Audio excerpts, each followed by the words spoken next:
Hi friends, welcome to our channel. ఇప్పుడు సమయం వచ్చేసి మిడ్నైట్ 12 అవుతుంది.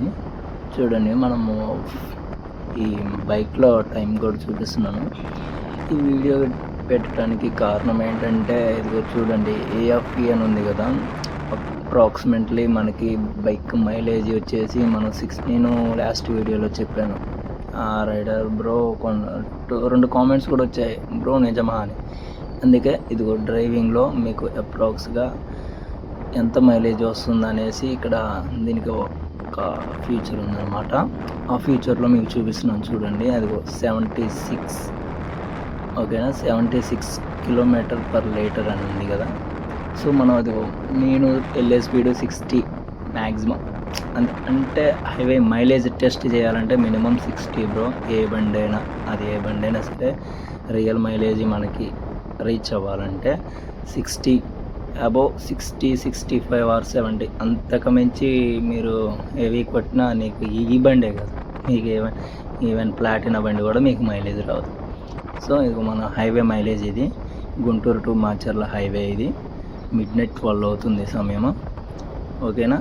ఇందులో ఇంకొకటి ఏంటంటే, మనకి ఈ డిజిటల్ మీటర్లు అబ్జర్వ్ చేసినట్టయితే ఎకో అండ్ పవర్, ఎకో మోడ్లో మనం వెళ్ళాలంటే మ్యాక్సిమం 96 వరకు వెళ్తుంది. పవర్ ఆన్ చేస్తే అబోవ్ 120 అలా. ఇక్కడ రైడింగ్ టైం అని ఉంది. ఆ రైడింగ్ టైం అనేది ఏంటంటే, మనం బండి స్టార్ట్ చేసినప్పటి నుంచి ఇప్పుడు కంటిన్యూస్గా మన బండి ఎంత టైం అవుతుంది అనేసి మనకి రైడింగ్ టైం అనేది మనకి డిస్ప్లే అవుతుంది. నెక్స్ట్ బ్యాటరీ వోల్టేజ్ 14 వోల్టేజ్ ఉంటుంది బ్రో. అది ఒక పక్కన మనకి బూస్ట్ అని ఉంది కదా డిజిటల్ మీటర్లో. స్పీడో మీటర్ పైన బూస్ట్ అని బ్లూ కలర్లో ఉంది, చూసారా. అది రన్నింగ్లో కూడా మనకు బ్యాటరీ ఛార్జ్ అవుతుంది, ఇబ్బంది ఏం లేదు. కిక్ రాడ్ లేదని మనం డిసప్పాయింట్ అవ్వాల్సిన అవసరం అస్సలు లేదు. మనకు బండి రన్నింగ్లో ఛార్జ్ అవుతుంది బ్యాటరీ. సో బ్యాటరీ లైఫ్ అనేది ఎక్స్టెన్షన్ అవుతుంది. అండ్ ఇది ఇంకోటి ఏంటంటే, ఈ బండిలో మనకి బెస్ట్ ఫీచర్ ఏంటంటే, ఇప్పుడు అన్ని కామన్ బండ్లకి అన్నిటికీ వస్తున్నాయి, బట్ ఇది స్టార్టింగ్ నుంచి టీవీఎస్ రైడర్లో ఈ మోడల్ పెట్టినప్పటి నుంచి ఛార్జింగ్ పోర్ట్ ఇన్బుల్ట్ ఇవ్వటం చాలా బెస్ట్. నేను అది ఆల్రెడీ ఛార్జింగ్ రన్నింగ్లోనే ఉంది. నేను ఏ అసలు వాస్తవం చెప్పాలంటే, నేను ఇంట్లో పెట్టడం కన్నా బండి మీద ఎక్కువ ఛార్జింగ్ చేస్తాను మొబైల్. అంటే నేను రైడింగ్ కొంచెం ఎక్కువ ఉంటుంది కాబట్టి అది బండిలో కూడా ఛార్జింగ్ పోర్ట్ ఫెసిలిటీ ఉంది. ఇప్పుడు మనం టోల్గేట్ దగ్గరలో ఉన్నాం. మీకు ఈ కొంచెం ముందుకెళ్ళాక ఈ బండి ఇదే ట్రిప్ ఏ ట్రిప్ బి ఇవి మీకు చిన్న క్లిప్ అనేది ఒకటి ఉంటుంది. ఇక్కడ టోల్గేట్ ముందు మనం మొబైల్ యూజ్ చేయకూడదు అనమాట. సో ఇప్పుడు నేను ఇది కట్ చేసి నెక్స్ట్ వీడియోలో నెక్స్ట్ క్లిప్లో చూపిస్తున్నాను. ఇది మన టోల్గేట్ దాటి వచ్చినాక నేను చూపిస్తున్నాను. ఇక్కడ చూడండి, అది AFE అని ఉంది కదా. అది మన రైడింగ్ టైం.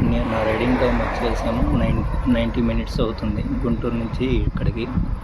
ఇది వచ్చేసేమో ట్రిప్ బి. ఇంకోటి వచ్చేసి మనకి DT అని ఉంది కదా.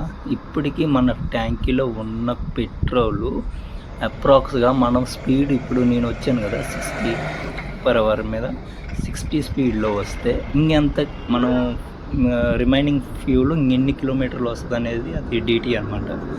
అది నాకు ఇంకా 238 వస్తుంది అనమాట ఇప్పుడు ఉన్న ఫ్యూల్తో. సో హ్యాపీగా రైడ్ చేసుకోవచ్చు. అది ఒక బెస్ట్ ఫీచర్ అనే చెప్పాలి. అండ్ చూసారు కదా, ఇది బ్రో మన bike mileage king 125cc pickup పరంగా, మైలేజ్ పరంగా చాలా బాగుంటుంది. నేను అదివరకు చెప్పాను మీకు, నేను ఆల్రెడీ టీవీఎస్ స్కూటీ వాడి కూడా నేను మోసపోయాను. సో బైక్ పరంగా మాత్రం టీవీఎస్ రైడర్ ద బెస్ట్.